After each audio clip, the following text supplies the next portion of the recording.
We finally got it from behind the camera, and we are Our Family Plays Games, right? Yes, Come on, guys, yes. let's do it together. 1, 2, 3. Our Family Plays Games. And today, February 1st, 2020, we are at Nuke-Con. Their Aftershock event. Now, Nuke-Con has a convention, a big one, in October, but along the way, they have nice little events that they have where it kind of gets you all excited for the big event in October. And we're at one of them, the Aftershock in Papillion, Nebraska, so we're gonna have some fun. We're still in Nebraska. We're still in Nebraska. So, yeah, we're in the Midwest. We're repping for the Midwest, everybody. So we're gonna go inside the con and let you guys see some of the stuff that's going on. And again, we want you to get out and play some games with us. So hopefully this video is gonna entice you to do just that. And go to those little events that really, hold together this hobby and really bring out the fun of it. Everybody getting together, having fun, not at the big conventions like Gen Con and Origins, but like the little ones that really bring community into this hobby. All right, so here we are, Our Family Plays Games at Nuke-Con.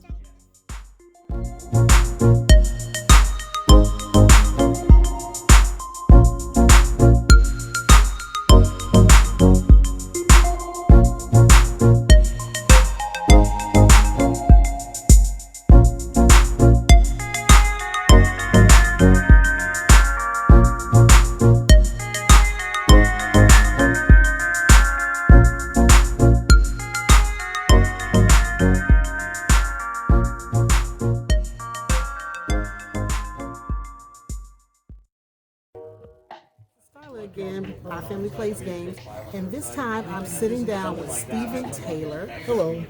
Stephen, hi. And he is the president of the gaming club for a high school in Papillion where Nuke-Con is being held. The Nuke-Con Aftershock convention is being held today. So I want to ask Stephen a few things because he's still a teenager, but he is 18. What made him, and I'm asking you now, what made you want to be president of a gaming club?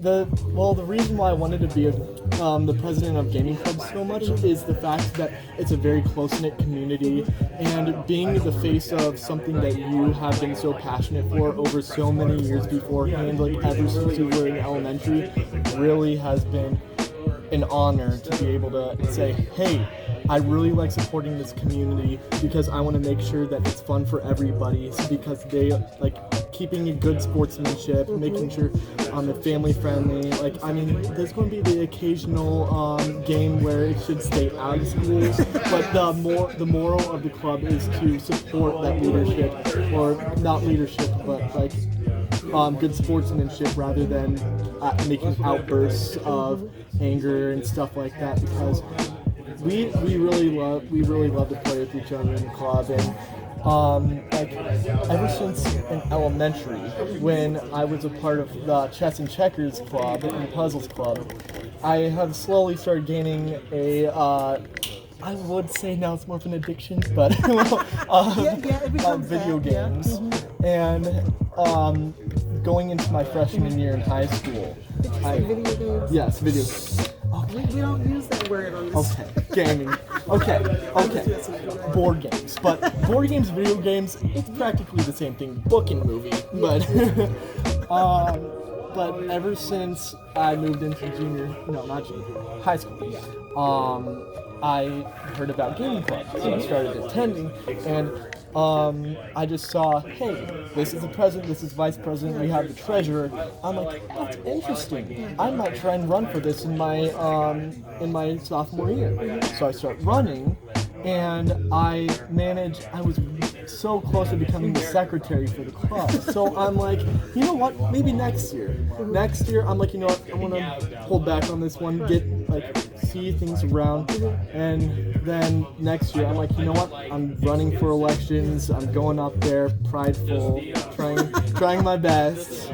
But yeah, it's really an experience being able to do this for people, because I know that a lot of them are very, very passionate about this. So why president? What did you want to bring to it that you thought maybe kids, they weren't getting it, or what is it that you brought to the gaming club? Well, I brought I made it apparent that communication with one another is key, where making sure that you have some friends to be able to talk to, because in gaming club, we are a type of club that doesn't have cliques, different groups, etc. like that, where we like to invite people to our tables, be like, hey, you want to play with us? So we encourage more of that communicative type of topic. But do you think that board gaming is something that young people should be involved in? Definitely. I believe that it helps train children that are younger, like going into junior high, so middle school and then high school, to be able to get that feel for having authority to the right degree, where it's not too much authority, not too little authority, where they start to get in the they start getting into the groove of being able to become successful at leadership. It teaches skills. Yes. That's the thing I like about it for young people. And that's why, with Our Family Plays Games, we like to focus on families getting involved, and getting more young people, teenagers, preteens involved in board gaming. And you did mention video games, and our son loves his video games, which we've mentioned before, but we know that board gaming brings out a whole different personality for him, because like you said, you have that communication with one another, you get a chance to learn to lead sometimes, and sometimes you have to follow, because with video games sometimes it can be this, to me, one-sided. Now maybe I'm wrong, it can be very one-sided. In some cases, yes. Yeah. But here you've got to deal with other people. So tell me about your club. You have a lot of followers, or members, should I say? We are the biggest club in the school, with 50 plus members. And it's a mixture of both video games and board games. It's a little bit of both. Yes. But I will say that the Nintendo Switch has been taken over as of recently with Super Smash. Oh my God, my son loves Super Smash. It's very popular. So how did you guys get involved with Nuke-Con? That is a good question, but I don't really have the information for that, because it's just been a passing off type of thing, where it's like, hey, every year we have this going on, and so we relinquish our duties to the next president, being like, hey, this is what is happening. Last year we had a con, so we're going to do another one. Yeah, I kind of know how that works with high school and school programs, but that's okay. But are you guys enjoying it? Oh yeah, definitely. Like we really take pride in what we do here, being able to raise money for the school library as well as the club, and it's just a really fun experience here. Like we really like to help out. We have the JROTC program, where sometimes we take the kids there, help them get community service hours. So board gaming can also be a way to be a fundraiser for your school or for an organization. So let's not forget that. But we're so happy that Stephen took the time to talk with us today. I know we got a few games here as part of their collection that they use, and I hope there's a whole bunch more. But be sure to tell your family and friends that, hey, maybe we should start a gaming club if you don't have one at your school. And that way it just kind of goes in line with the whole Our Family Plays Games. The whole motto of getting involved in something that's wholesome and fun, keeps your kids out of trouble. So you stay out of trouble, don't you, Steve? So that's what we want. So thank you again, Stephen, for being on the program with us today. And, it's a pleasure. And again, we'll talk to some more people, but this is Starla, Our Family Plays Games.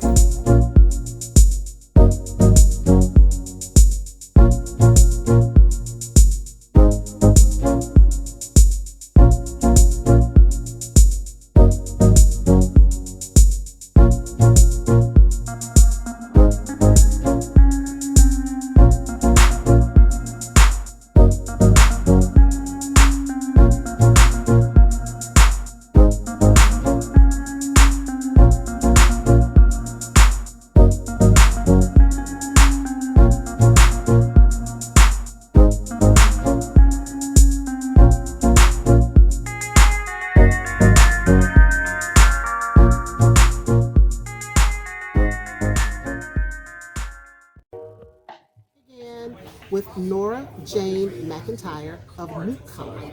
And that's the convention that we're at right now. We're playing games, and I want to talk to her a little bit about why she's doing Nuke-Con and what Nuke-Con means for the Midwest. Hi, Starla, how are you? I'm doing great. So tell us a little bit about Nuke-Con and just what Nuke-Con is. Nuke-Con, in its base, is a 3-day weekend-long game convention today's event we call an Aftershock. It's a single game day. Starts 10 o'clock from 10 in the morning till 10 at night. It's a low entry into the game convention world. You come in, you play some games, mostly board games, and some minis. So we met Nora Jane a long time ago. Well, actually not that long ago when we first moved to Nebraska, and she kind of got us involved in Nuke-Con, and we've been to several different small cons and gaming days with her, and we're learning to meet people in the gaming hobby, so we really appreciate that. So tell me something about Nuke-Con and how you have people come out. How do you reach the people that come to Nuke-Con? The biggest way is just like this. We do word of mouth. We've been around for 30 years. 30th convention is coming up. So the people who were gaming with us when we very first started were, the teenagers and young adults mostly who grew up and had their own families. And they're bringing their families, they're bringing their friends. That's where most of our people come from. We do some Facebook advertising, we do some flyers in the game stores, a lot of game store stuff. That's what I love about Nuke-Con is because it is so family friendly. And we love seeing families come out because, as you know, that's the basis of who we are. We want to see families playing games. So if you're in the Omaha area in Nebraska, come out to Nuke-Con, look them up on Facebook, find out when the next game day is going to be, when their convention is coming up, because it's a great place for you to bring your family and friends. So any last words for us about Nuke-Con or about why you love board gaming so much? I actually started with role-playing games. Okay.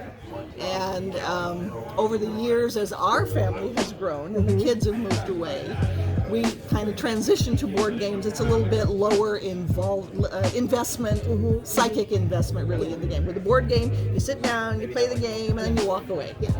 With role-playing games, especially if you're playing in a home game, you sit down, you make a character, you play a little bit, you come back another week, another month, you play again, you play again. It's a totally different environment. So right now, board games is where we are. We still play role-playing games. With regard to Nuke-Con itself, our, as I said, 30th annual convention is October 2nd, 3rd, and 4th, I believe, the first weekend in October. We'll be at the Ramada Plaza at 72nd and Giles all weekend long. Please come and join us. Lots of people. We went to this last one. Great turnout. Start planning now, October, and we'll definitely touch back about this before we get to October since we're so far away. It's still February. So we'll tell you more about it as it gets closer. But any last words? www.nuke-con.com. Awesome. Thank you again for joining us.